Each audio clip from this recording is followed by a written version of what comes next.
Friends, हमारा next topic है electrophilic substitution reactions. यहाँ पे सबसे पहले आपको पता होना चाहिए कि सब्स्टिट्यूशन रिएक्शन, जिसमें मैं आपको बार बार बता चुका हूँ कि एक एलिमेंट दूसरे एलिमेंट को रिप्लेस कर देगा, हम इसको कहते हैं सब्स्टिट्यूशन रिएक्शन, जो कि बेंजीन ज़्यादातर सब्स्टिट्यूशन रिएक्शन देते हैं। अब इलेक्ट्रोफिलिक सब्स्टिट्यूशन रिएक्शन का मतलब कि उसमें इलेक्ट्रोफाइल सब्स्टिट्यूट करेगा, और इलेक्ट्रोफाइल एक ऐसी स्पीशी होती है जिसके ऊपर पॉजिटिव चार्ज होता है, जो कि इलेक्ट्रॉन लविंग होता है, यानी जिसकी कोशिश होती है कि उसको इलेक्ट्रॉन मिल जाए, नेगेटिव चार्ज उसको मिल जाए ताकि वो स्टेबल हो जाए। तो स्टूडेंट, वीक इलेक्ट्रोफाइल याद रखें, वो कभी भी बेंजीन रिंग को अटैक नहीं कर सकता।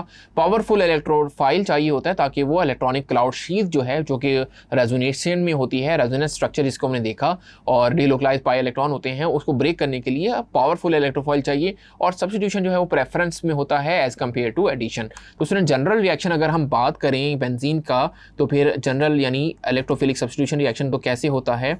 बेंजीन रिंग आपको चाहिए होगा, आप बना लें C6H6 ऑल्टरनेट पोजीशन में डबल बॉन्ड। यहाँ पे CH है, हर तरफ CH लेट्स सपोज यहाँ पर भी ये CH है और यहाँ पर ये CH को हम यूँ शो कर रहे हैं, और H पे पार्शियल पॉजिटिव चार्ज, क्योंकि वो टर्मिनल है लेट्स सपोज, और उसके ऊपर पॉजिटिव चार्ज है, वो उसके ऊपर एक इलेक्ट्रॉन जो इलेक्ट्रोनेगेटिविटी कार्बन की ज़्यादा है। और सुन, हाइड्रोजन के ऊपर पॉजिटिव चार्ज है, क्यों? क्योंकि कार्बन की जो इलेक्ट्रोनेगेटिविटी वो ज़्यादा है, तो हाइड्रोजन के ऊपर पॉजिटिव चार्ज हो जाएगा। अब इसके पास कोई भी न्यूक्लियोफाइल जो है वो या न्यूक्लियोफाइल जो है वो लाइक एक इलेक्ट्रोफाइल और न्यूक्लियोफाइल हमेशा साथ साथ होते हैं, वो उस पर अटैक करते हैं in the presence of catalyst.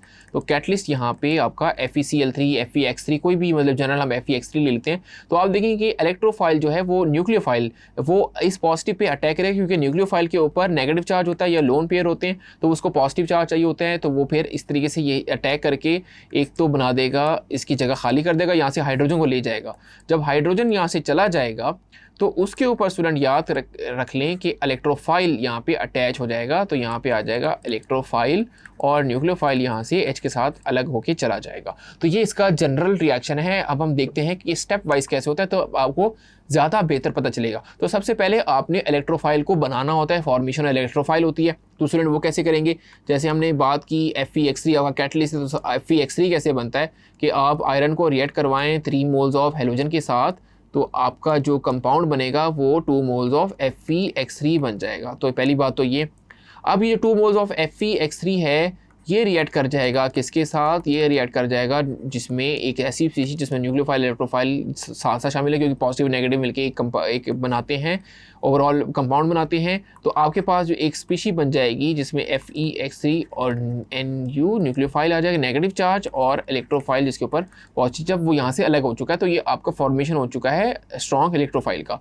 अब अगले स्टेप में बनेगा फिनोनियम आयन। फिनोनियम आयन कैसे बनेगा स्टूडेंट, जो बेंजीन का रिंग है, बेंजीन के रिंग में जो पाई इलेक्ट्रॉन हैं वो अटैक कर देंगे किसके ऊपर, इलेक्ट्रोफाइल के ऊपर। तो ये जो पाई इलेक्ट्रॉन है ये वाला अटैक कर देंगे इलेक्ट्रोफाइल के ऊपर, तो आपके पास एक स्पीशी बन जाएगी, यानी यहाँ से पाई बॉन्ड तो ब्रेक हो जाएगा। पहली बात तो ये, यहाँ पे डबल बॉन्ड तो अल्टरनेट पोजीशन में यहाँ पर है, पाई बॉन्ड ब्रेक हो चुका है। और याद रखें जहाँ पे अटैक होता है वो स्पीशी उसके साथ अटैच हो जाती है। तो हाइड्रोजन तो पहले था, ये रहा वो हाइड्रोजन, अब इलेक्ट्रोफाइल यहाँ पे अटैच हो चुका है और उसके ऊपर चार्ज हो चुका है पॉजिटिव। पॉजिटिव क्यों आया स्टूडेंट, क्योंकि यहाँ से इलेक्ट्रॉन लूज हुए हैं, जब इलेक्ट्रॉन लूज होते हैं तो पॉजिटिव चार्ज होता है, और ई जो है वो पॉजिटिव से न्यूट्रल क्यों हो चुका है, क्योंकि इलेक्ट्रॉन उसको मिले हैं, तो उसने उसको क्या बना दिया है, न्यूट्रल बना दिया है। अब स्टूडेंट फाइनल स्टेप ये होता है कि कैटलिस्ट की होती है रीजनरेशन, यानी वो जो फिनोनियम आयन आपके पास बना है, फिनोनियम आयन दोबारा एक काम होगा उसके साथ, वो क्या होगा वो भी हम बताते हैं आपको, कि यहाँ पे इलेक्ट्रोफाइल था और यहाँ पे लेट्स सपोज एक हाइड्रोजन था और पॉजिटिव चार्ज भी यहाँ पे था। अब वो जो नेगेटिव आयन था जो स्टार्टिंग में बना था FeX3, जो कॉम्प्लेक्स बना था FeX3 और न्यूक्लियोफाइल के साथ, जब हम इसका मेन रिएक्शन करेंगे तो आपको बेहतर ये क्लियर भी हो जाएगा।